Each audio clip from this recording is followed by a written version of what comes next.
आज का टॉपिक जो आप सब लोगों के लिए है वो पुराने टॉपिक्स के साथ मिलता हुआ है और ये टॉपिक है मल्टीकल्चरलिज्म पर, बहुसंस्कृतिवाद पर।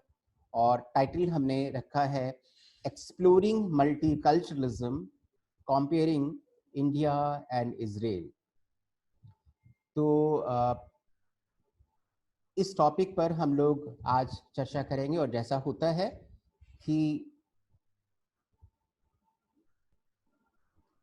हमेशा हम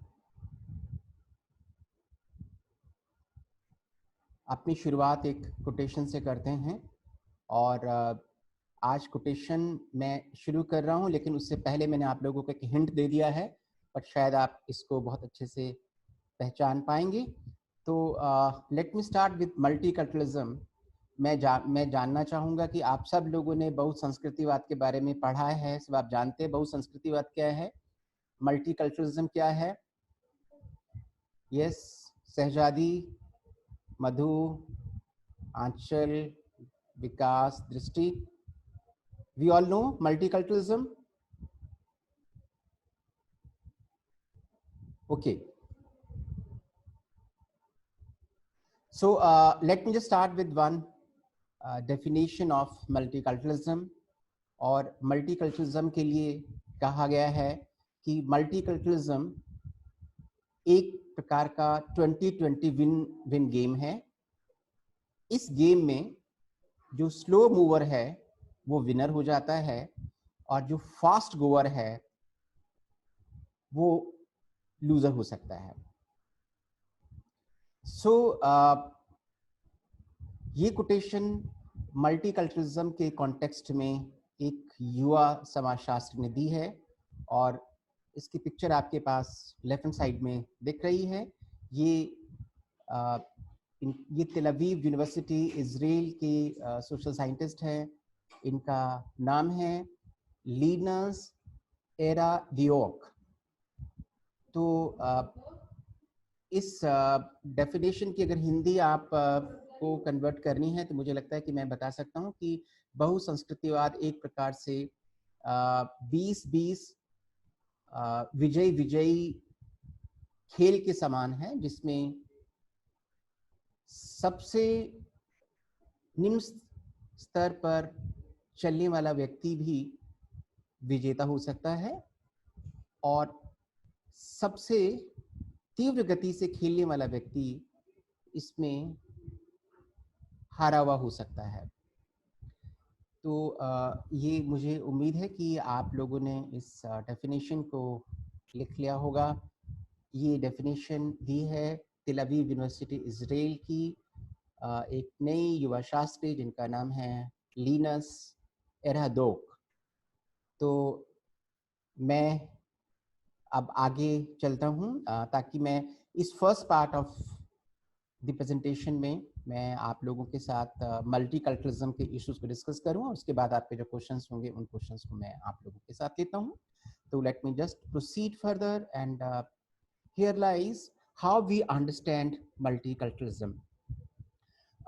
मैं आपको ये क्लियर कर दूं कि मल्टीकल्चरलिज्म एक प्रकार का फिनोमिनन है, एक प्रकार का मूवमेंट है, एक प्रकार की आइडियोलॉजी है जिसको 1980 के दशक से बहुत प्रभावशाली भूमिका के रूप में देखा जाता है।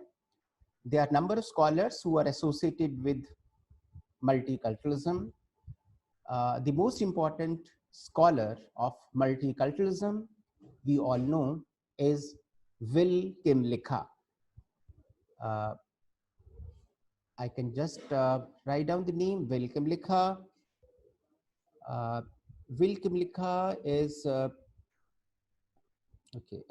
Let me say to all, everyone in the meeting. Okay. Will Kymlicka. ये आपकी स्क्रीन पर आ गया है Will Kymlicka.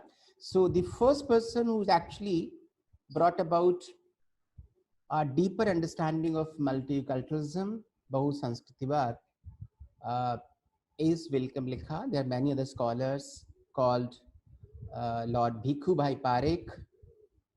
We all know We also know the name of Taylor. So let me just start how we can define multiculturalism and how do we understand multiculturalism. So there are three important characteristics of multiculturalism. बहु संस्कृतिवाद की तीन महत्वपूर्ण विशेषताएं हैं, और सबसे पहली विशेषता है कि multiculturalism is based on the principle of acceptance, स्वीकार्यता. स्वीकार्यता अर्थात मल्टीकल्चरलिज्म, जिसको हम कहते हैं एक्सेप्टेंस विथ डाइवर्सिटी, इसका मतलब ये हुआ कि मल्टीकल्चरलिज्म के अंतर्गत एक कम्युनिटी जब दूसरे कम्युनिटी के साथ इंटरेक्ट करती है, और when we see that there is a movement of one community to other countries, so other countries must accept such immigrating communities as a part of their culture. So it means acceptance of a culture by other communities or by other cultures staying in a particular nation. So multiculturalism में कहीं ना कहीं acceptance की जो भावना है वो उसको बहुत स्ट्रॉन्ग करती है। और हमने देखा है कि ग्लोबलाइजेशन के दौरान एक देश से दूसरे देश में जाने वाले जो समुदायों का प्रवाह है वो बहुत बढ़ रहा है। यही कारण है कि जो बहुत सारे ग्रुप्स, बहुत सारी कम्युनिटीज, या कहें कि एक कल्चर जब दूसरे कल्चर में, दूसरे देश में जाता है तो दूसरा कल्चर उसे स्वीकारता है। So multiculturalism has the principle of acceptance as the fundamental principle which strengthens the movement of one culture to other cultures or other countries. इसलिए हमने देखा होगा कि भारत से जाने वाले बहुत सारे समुदाय, बहुत सारे लोग जब विश्व के दूसरे देशों में जाते हैं तो उन देशों में उन्हें स्वीकार्यता मिलती है, अर्थात उन्हें समान व्यवहार मिलता है, उन्हें समान स्थान मिलता है, और उन्हें संविधान में दिए गए उन सभी अधिकारों और स्वतंत्रताओं से भी अभिभूत किया जाता है, उनसे भी उनको जोड़ा जाता है। So which means one culture going to other country gets acceptance in terms of rights, in terms of freedoms, and in terms of existence as free culture in those countries. हम कह सकते हैं कि एक कंट्री से जब हम दूसरी कंट्री में जाते हैं तो जाने वाली जो कंट्री है जहाँ से माइग्रेट किया जाता है, suppose Indians are migrating to Britain, so Indians would be called the parent culture, and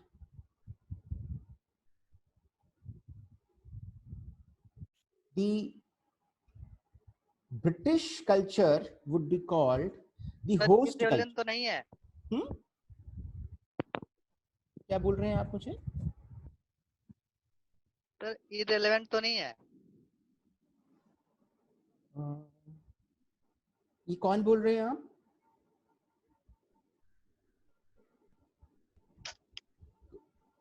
किसने कहा है? नवीन आप बोल रहे हैं क्या? तो मैं नवीन।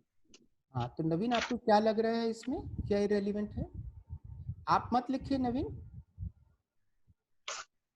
आप मत लिखिए, जो लिख रहे हैं उनको लिखने दीजिएगा। Sorry sir. हाँ, सो इसको कहा जाता है host culture and parent culture. Host culture means जो कल्चर इमिग्रेंट्स को एक्सेप्ट करता है, they are called host culture, और इमिग्रेंट्स जिस कंट्री से जाते हैं they are called parent culture. So acceptance refers to the intermixing of host culture and parent culture. It is called multiculturalism. So the first important feature of multiculturalism is acceptance. The second feature of multiculturalism is we call reverence. Reverence का मतलब हुआ कि जब एक देश से दूसरे देश में माइग्रेंट्स जाते हैं तो उस देश के लोग जिनको हम होस्ट कल्चर कहते हैं वो उन्हें ना केवल स्वीकारते हैं बल्कि वो उन्हें सम्मान भी देते हैं. इसका मतलब ये हुआ कि अगर इंडियंस या पाकिस्तानीज या बांग्लादेशीज या अफ्रीकन्स या एशियंस जब अमेरिका, कनाडा और यूरोप में जाते हैं, so they go with their cultural traditional features, cultural traditional values. For instance, if an Indian Hindu goes to Britain, so the culture of the Indians or Indian Hindus or Indian Muslims must be given respect by the host culture in Britain. It says that if me as a Hindu would like to celebrate or would like to eat, would like to dress up as per my own cultural values, I must be allowed to do that. अगर मैं Britain में रहकर अपने रीति रिवाजों को follow करना चाहता हूँ, मैं ब्रिटेन में रहकर अगर अपने वस्त्र आभूषणों का प्रयोग करना चाहता हूँ, अगर मैं वहाँ जाकर अपने धार्मिक मान्यताओं को मानना चाहता हूँ, बनाना चाहता हूँ, तो उसके लिए मुझे उस देश में रिस्पेक्ट मिलेगी. सो जब एक कल्चर की सारी फीचर्स, एक कल्चर की सारी मान्यताएं दूसरे कल्चर में भी स्वीकारता के साथ साथ सम्मान पूर्वक देखी जाती हैं, तो उसे हम मल्टीकल्चरलिज्म कहते हैं. अर्थात मल्टीकल्चरलिज्म में एक्सेप्टेंस के साथ साथ रेवरेंस भी होता है, स्वीकार्यता के साथ साथ सम्मान भी दिया जाता है. यही कारण है कि एशियंस जब यूरोप में रहते हैं या कनाडा में रहते हैं या अमेरिका में जाते हैं, तो वो अपने फेस्टिवल्स को, चाहे वो होली है, चाहे वो दिवाली है, चाहे वो ईद है, चाहे वो कोई और फेस्टिवल है, उस फेस्टिवल को वहाँ मनाते हैं और अपनी मान्यताओं को वहाँ पर भी करते हैं. तो reverence is second important feature or characteristic of multiculturalism. And with this we come to the last feature of multiculturalism. It is called coexistence. So when I say coexistence, this means परस्पर रहने का नियम. अर्थात एक culture जब दूसरे culture के साथ मिलता है तो मल्टीकल्चरलिज्म का अभिप्राय है ना केवल multiplicity of cultures but also coexistence of culture. Coexistence of culture means that different cultures or different cultural communities can coexist together in an alien land or in a land of immigrating nation.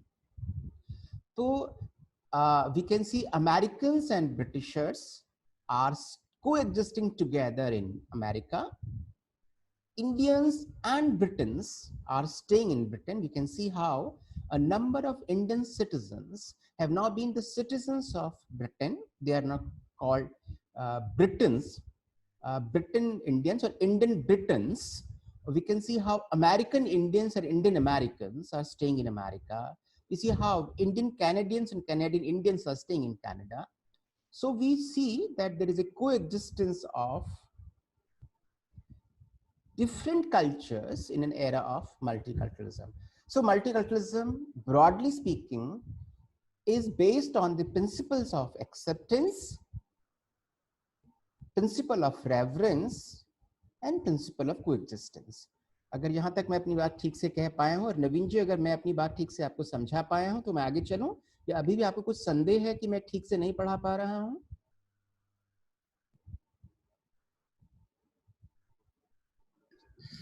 Sir ये जो multiculturalism के लिए south जो जाते हैं लोग, वो अपने कंट्री में क्यों मल्टीकल्चरलिज्म इंप्लीमेंट नहीं कर पाते और दूसरों की कंट्री में क्यों हमेशा ढूंढते रहते हैं?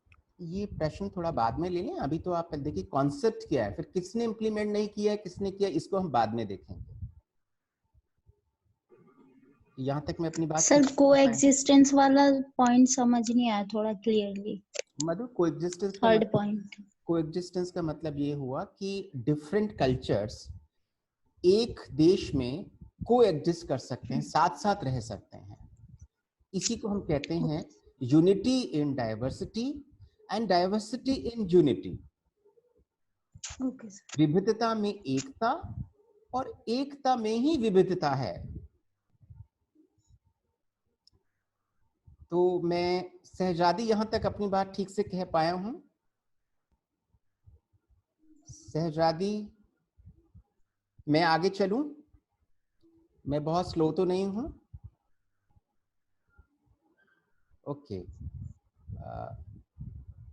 सो yes Vikas, should I proceed further? विकास,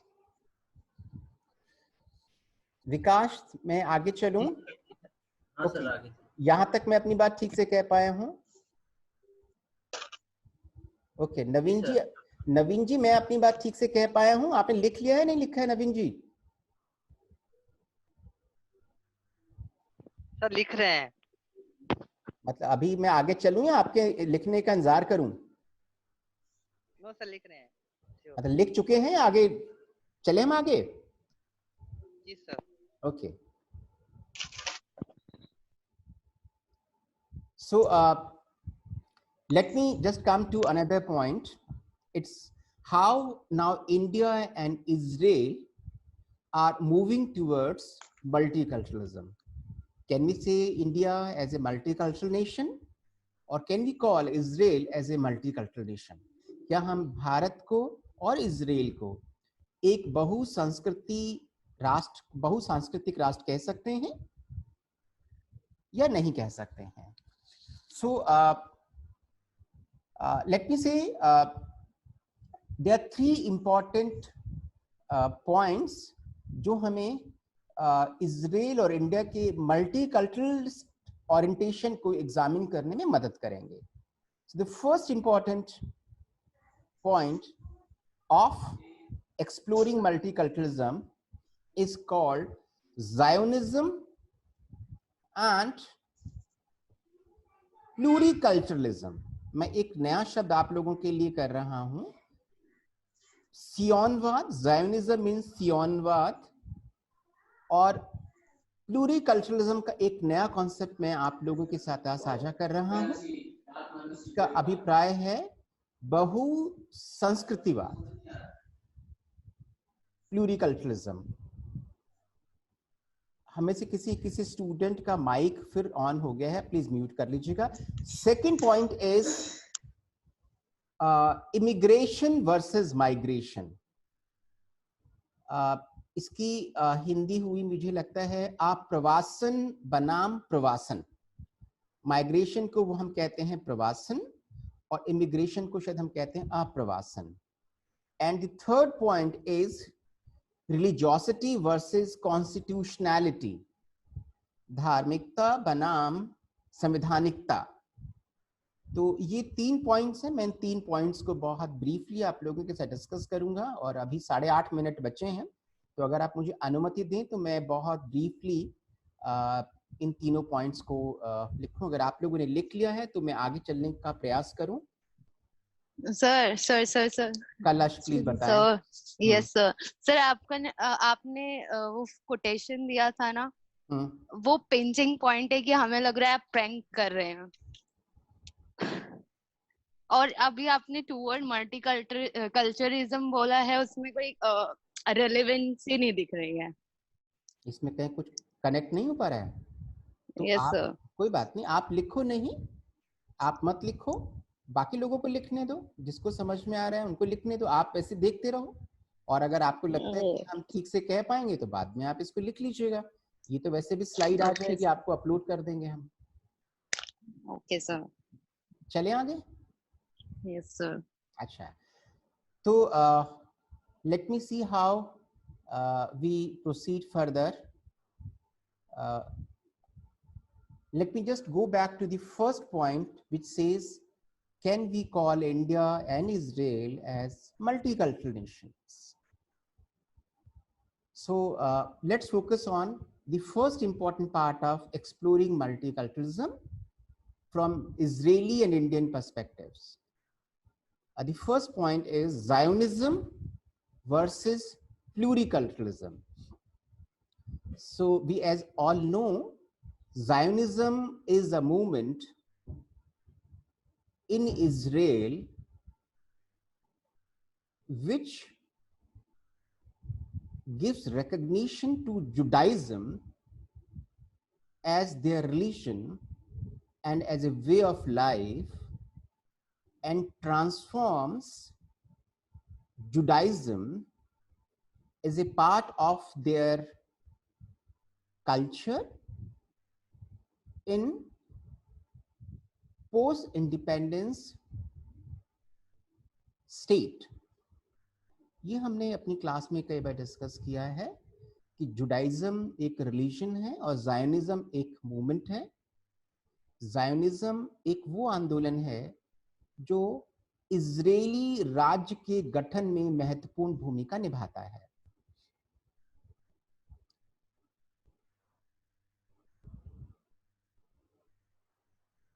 और pluriculturalism is basically a combination of the principles of pluralism and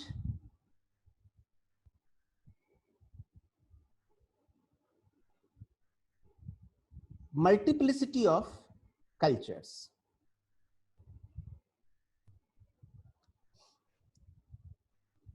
So let me just say how this point could be explored from the perspectives of India and Israel. The very first thing when we say about Zionism and pluriculturalism is that in both India and Israel, we find coexistence of castes. In Israel, we say ethnicity.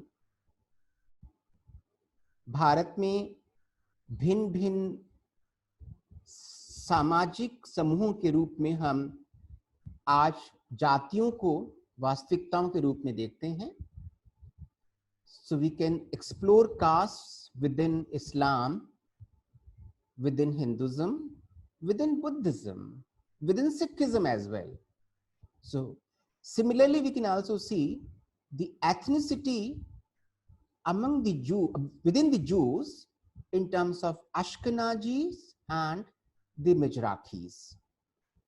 The second important feature is how we explore multiculturalism in terms of correlating classes, which means that we have upper classes, we have lower classes, we have middle classes among the castes as well as the ethnic groups.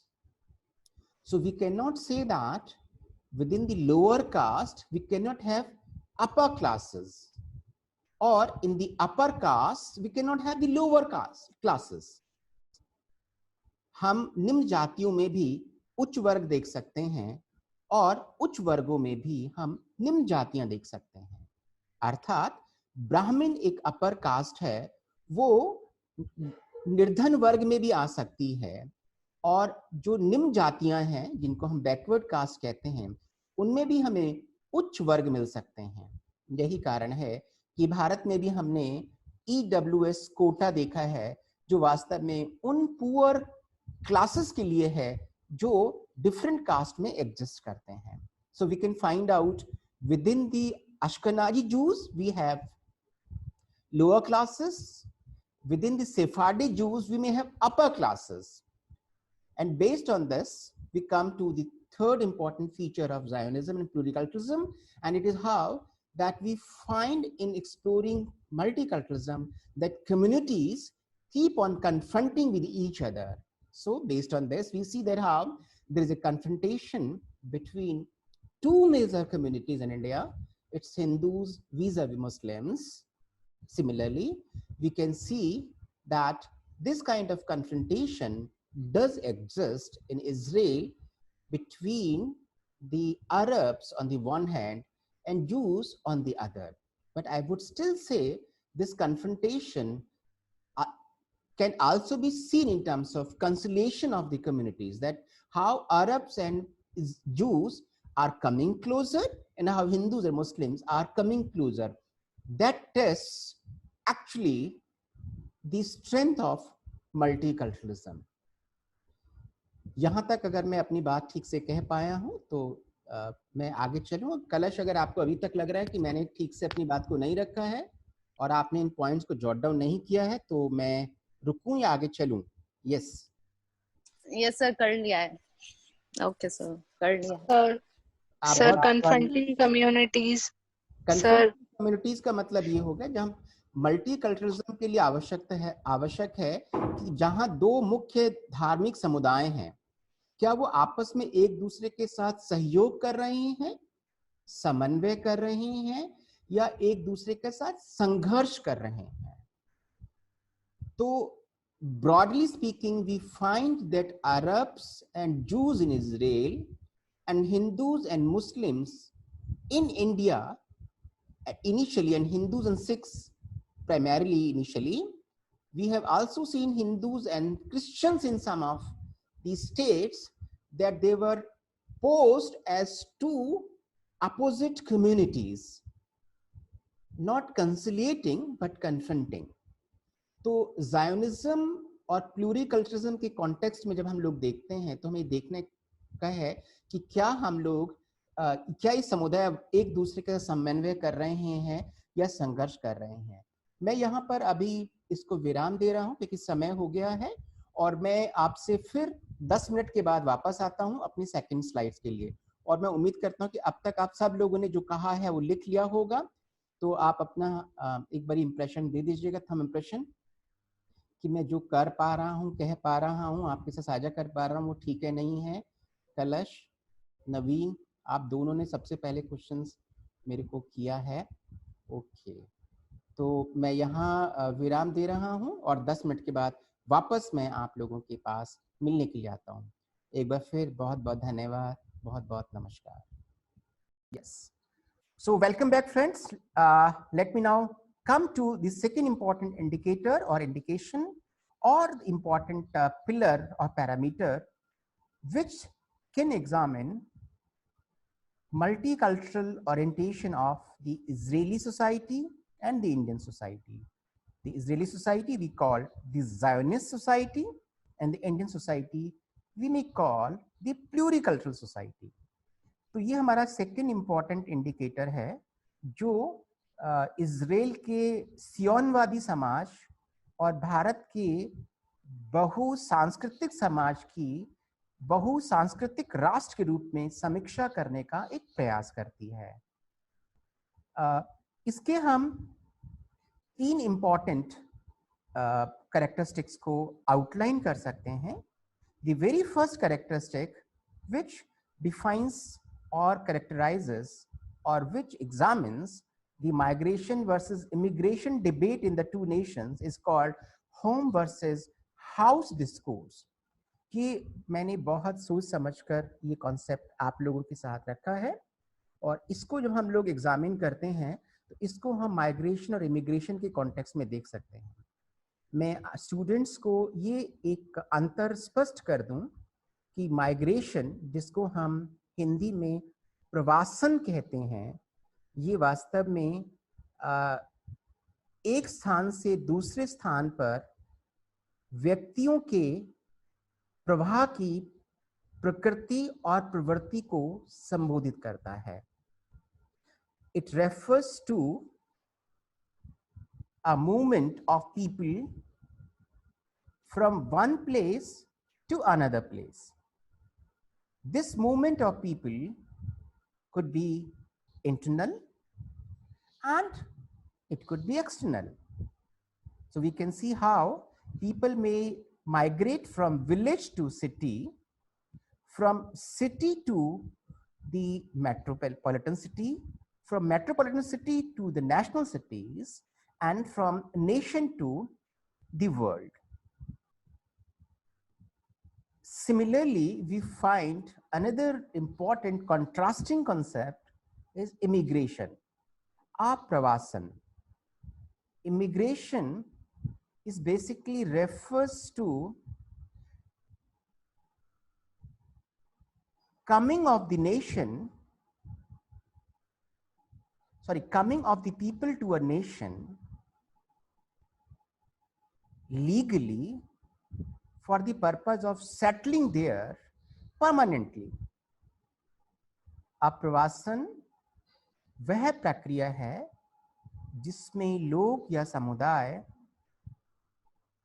अपना देश छोड़कर किसी दूसरे देश में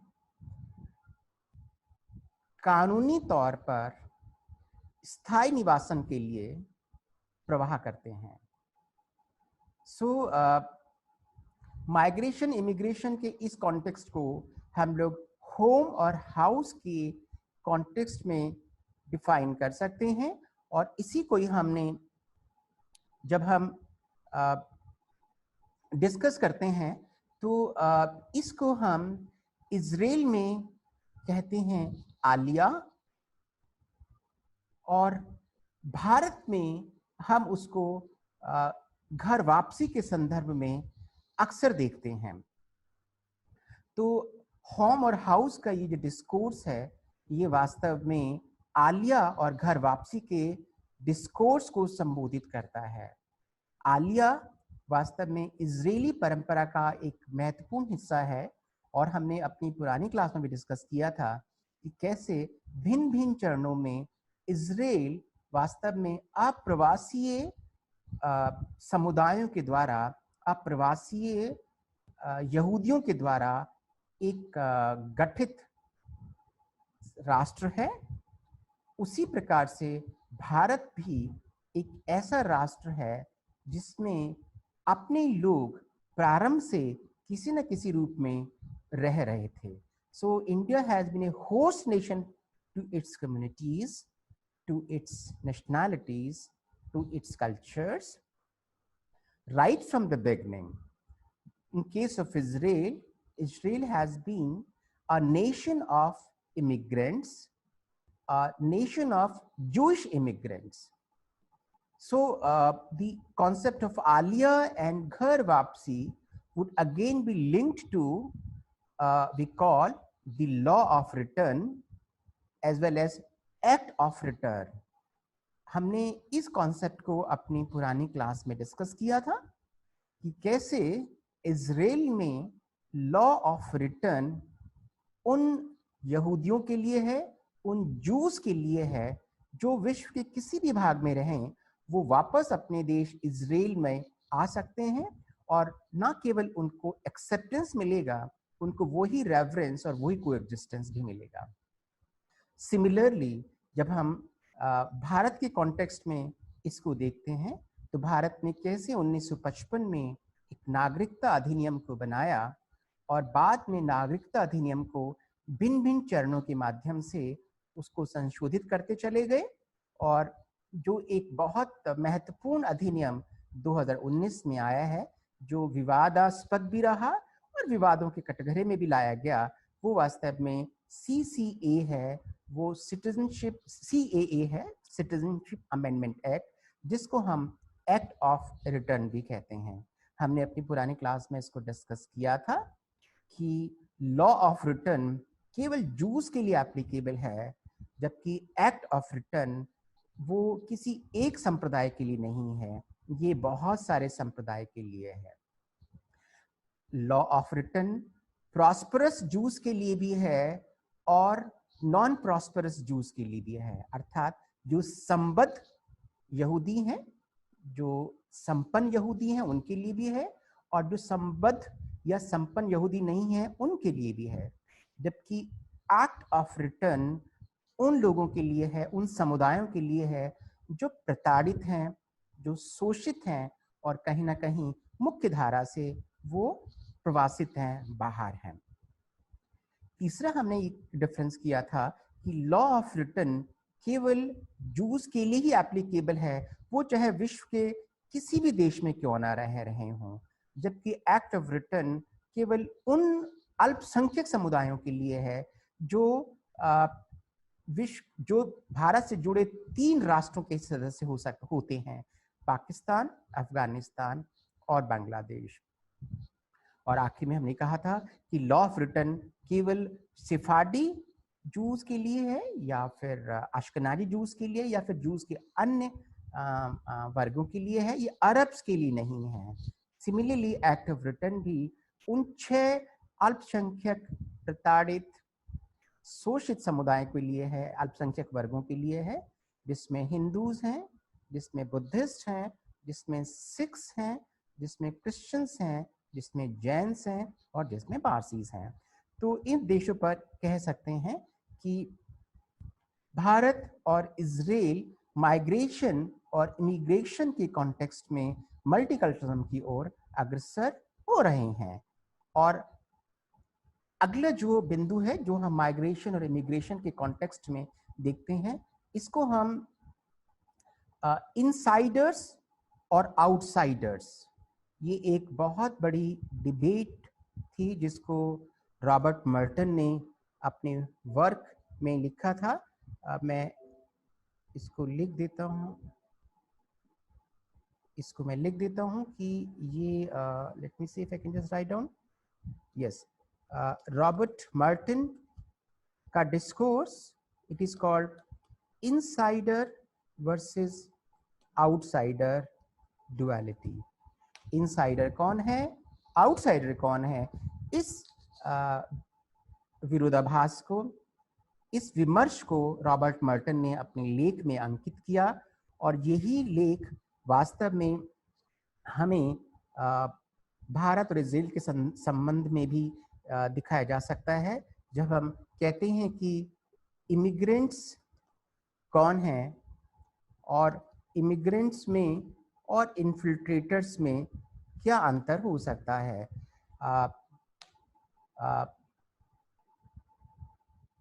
हम immigrants में एक और कैटेगरी भी अक्सर ले लेते हैं और इस कैटेगरी को हम कहते हैं रिफ्यूजीज की कैटेगरी, जिनको बहुत सारे देशों ने असाइलम का अधिकार दिया है, शरणागत का अधिकार दिया है। इसलिए आपने देखा होगा कि भारत में बहुत सारे बुद्धिस्ट और बहुत सारे तिब्बतीज 1950 के दशक से जब आए तो उनको हमने, भारत के संविधान ने उनको राइट टू असाइलम अर्थात शरणागत का अधिकार दिया है, जो वास्तव में एक विशिष्ट अधिकार है जो विश्व के लगभग सभी देशों ने अपने अपने यहाँ उन नागरिकों को दिया हुआ है जो किसी न किसी कारण से अपने देशों में प्रताड़ित या अपमानित या किसी प्रकार से विद्रोह महसूस करते हैं।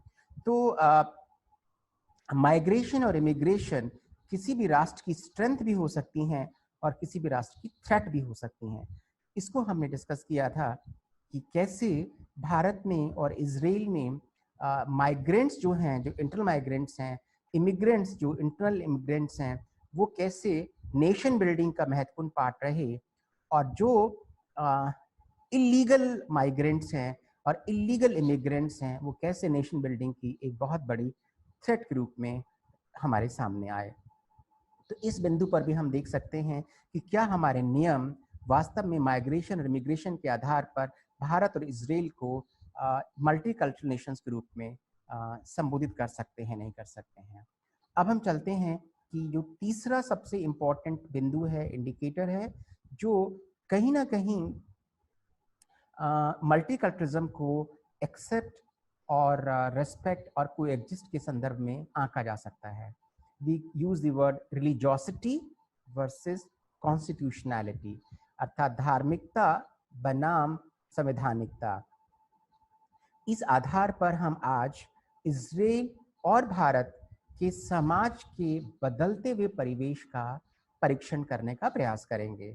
तो अगर हम देखते हैं तो जिस प्रकार से इजरायली सोसाइटी ने अपने आप को पिछले 7 दशकों में स्वतंत्रता के बाद अपने आप को निरूपित करने का प्रयास किया है, उसमें एक काफ़ी बदलाव देखने के लिए आया है। ऐसा कहा जाता है कि इजरायली सोसाइटी प्रारंभ में एक बॉइलिंग पॉट सोसाइटी के रूप में देखी गई है। बॉइलिंग पॉट को मुझे लगता है कि हिंदी में कलश बता पाएंगे कि एक पॉट की हिंदी तो कलश होता है और बॉइलिंग पॉट एक ऐसा कलश है जो हमेशा से उबलता रहता है। इसकी और अच्छी हिंदी आप देख लीजिएगा।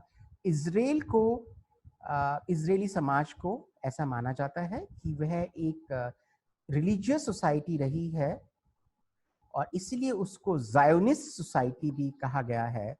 और रिलीजन इजरायली सोसाइटी का सबसे बड़ा आधार माना गया है। यही कारण है कि धार्मिकता के आधार पे इजराइल में भी कई बार भेदभाव देखने को मिलता है और हमने अक्सर देखा है कि जब हम जूस की बात करते हैं, जूस और अरब्स दोनों के बीच में धार्मिक विवाद है, दोनों के बीच में कहीं कहीं धार्मिक असमानताएं हैं और ऐसा कहा जाता है कि धर्म के आधार पर जूस और अरब्स के बीच में असमानताएं हैं। और अरब सिटीजन्स वो इजराइल की कुछ ऐसी सेवाओं में, जैसे कि उनकी इजरायली डिफेंस फोर्स है, उसमें वो भागीदारी नहीं कर सकते हैं। दूसरे शब्दों में कहें तो 1950 के दशक के बाद ऐसा माना गया है कि धर्म के आधार पर इजराइल में न केवल अरब्स और जूस के बीच में डिफरेंसेस रहे, बल्कि जूस के अंदर भी अश्कनाजी जूस एंड मिजराखी जूस, इनके बीच में भी डिफरेंसेस रहे, कन्फ्रंटेशन रहे। इसलिए इजरायली सोसाइटी को बॉइलिंग पॉट की संज्ञा दी गई। उसके समकक्ष अगर हम देखें तो भारत में आशीष नंदी ने भारत के समाज के लिए एक नया शब्द गठित किया, एक नया शब्द गढ़ा। इसको कहा जाता है सैलेड बाउल मॉडल या सैलेड बाउल। और हम सब जानते हैं कि ये जो सैलेड बाउल है ये वास्तव में ऐसे भारत की कल्पना करता है जिसमें भिन्न भिन्न जाति, भाषा, संप्रदाय और क्षेत्र के लोग रहते हैं। विभिन्नताओं के पश्चात भी उनमें एकीकृत भावना का भाव रहता है और ये विविधता में एकता हमें देखने को मिलती है। Salad bowl is a model according to which all different castes and communities, languages and religions, despite staying together with different and distinct identities, collectively constitute an Indian identity. So they are like salad. All different castes and communities in India have their distinct identities, but like salad, these distinct identities collectively constitute an Indian identity. So it is just like this salad bowl. जैसे सलाद में भिन्न भिन्न प्रकार के तत्व या items अपनी अलग अलग पहचान रखने के पश्चात भी वो सामूहिकता में सलाद को ही इंगित करते हैं, उसी प्रकार से भारत के भिन्न भिन्न जाति, भाषा, धर्म, संप्रदाय और क्षेत्र के लोग अपनी अलग अलग पहचान करने के पश्चात भी सामूहिकता में वो भारतीयता को ही प्रदर्शित करते हैं। इसलिए हम कहते हैं कि भारत में विविधता में भी एकता प्रदर्शित होती है, यूनिटी इन डाइवर्सिटी प्रदर्शित होती है। तो इस संदर्भ में अगर हम देखें तो India is seen as a salad bowl and it is linked with constitutionality because all the castes and communities, languages and regions get equal protection from the constitution. Bharat के सभी जाति, भाषा, धर्म, संप्रदाय, क्षेत्र संवैधानिकता की ओर भारत के सैलेड बाउल को इंगित करते हैं, क्योंकि संविधान उन सभी को एक समान और एक समकक्ष सुरक्षा प्रदान करता है, अधिकारों और दायित्वों का बोध कराता है। उसी प्रकार से boiling pot refers to a feature of Israeli society which is rooted more in religiosity and ethnicity, where some ethnic groups or some religious groups get more preference vis-a-vis the other groups in other communities. So the tendency of fighting with each other kept on explaining and defining Israeli society as a boiling pot society in its initial formative decades. But now let me come to the last part of this. Now both these societies in 21st centuries are now moving towards multicultural societies.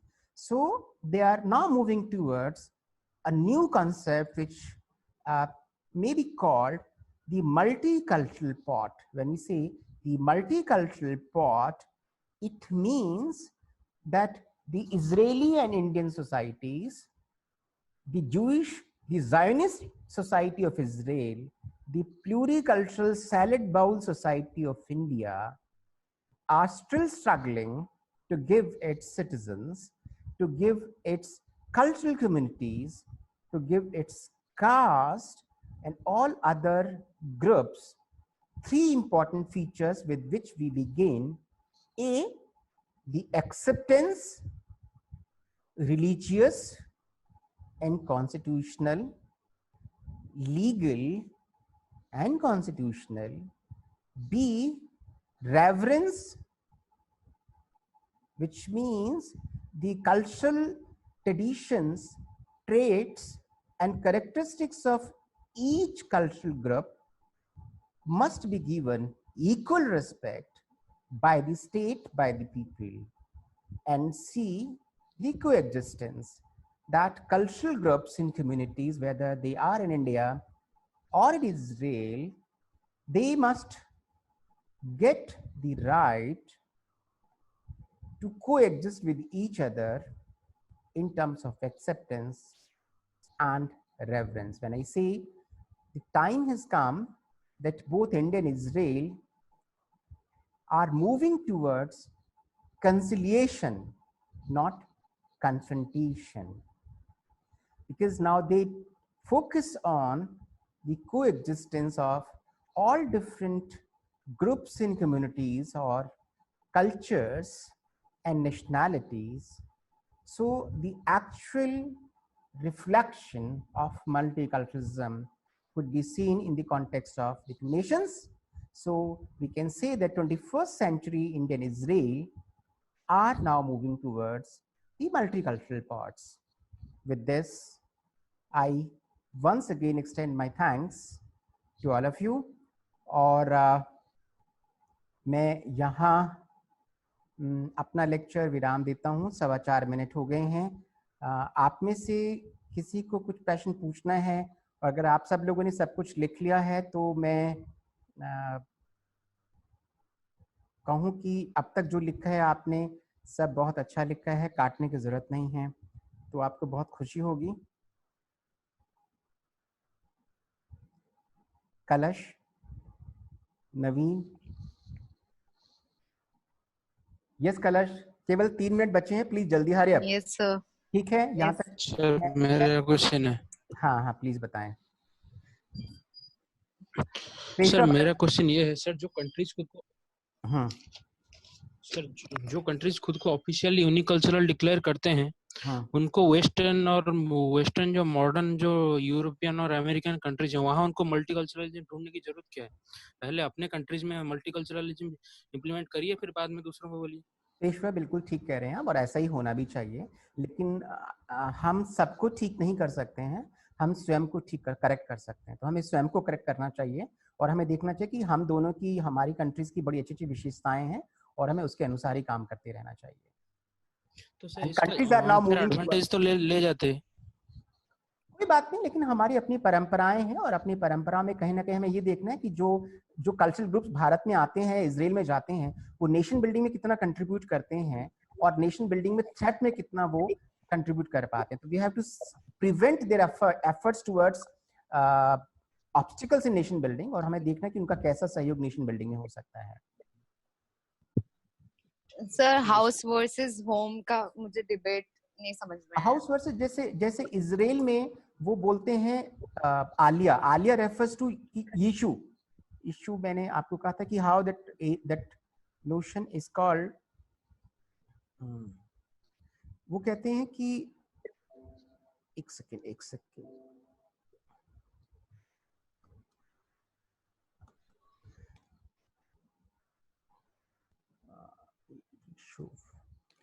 हाँ, Yishuv means that the Jews go back to their parent homes.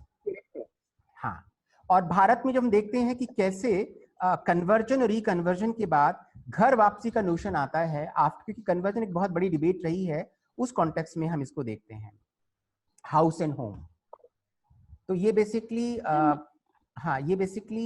Concept Alia से शुरू होता है और ये घर वापसी तक जाता है। Yes, 20 seconds please. Last just multicultural sir, last point, multiculturalism pot. Multicultural pot का मतलब है कि वो ऐसा पॉट, इजराइल और भारत में काफी बदलाव आया है पिछले कुछ दशकों में, और इम्पोर्टेंट ये है कि इन दशकों में जो बदलाव आया है वो कैसे एक्सेप्टेंस, रेवरेंस और कोएग्जिस्टेंस के सिद्धांतों को और पूर्ण रूप से परिणत करने का प्रयास करता है। तो फ्रेंड्स, मैं यहाँ अपना इस संबोधन को समाप्त करता हूँ। हम लोग समाप्त नहीं करते हैं। Let me just come to the last part. और हमने पहली अपनी कोटेशन लिखी थी, मल्टीकल्चरलिज्म एज 2020 गेम, और ये 2020 गेम बेसिकली कुछ भी नहीं है। ये आज की तारीख है 20 अप्रैल 2020, इस पे हमने मल्टीकल्चरल गेम बनाया था। तो वो जो डेफिनेशन है, वास्तव में वो डेफिनेशन जिसकी दी गई है उसका नाम है लीनस यराहदुको, और अगर हम इसको ठीक से संबोधित करते हैं तो लीनस को रिवर्स करके देखें, SUNIL, ये आता है सुनील, और यराहदुको करेंगे तो ये आता है CHOUDHERY, चौधरी। तो ये चौधरी की कोटेशन है और किसी की कोटेशन नहीं है। आपको बहुत बहुत धन्यवाद, बहुत बहुत नमस्कार, और हम सब लोग फिर दोबारा से शुक्रवार को लेक्चर के लिए मिलेंगे। केवल कोटेशन ओरिजिनल है, हमारी है, नाम सुनील सर का है।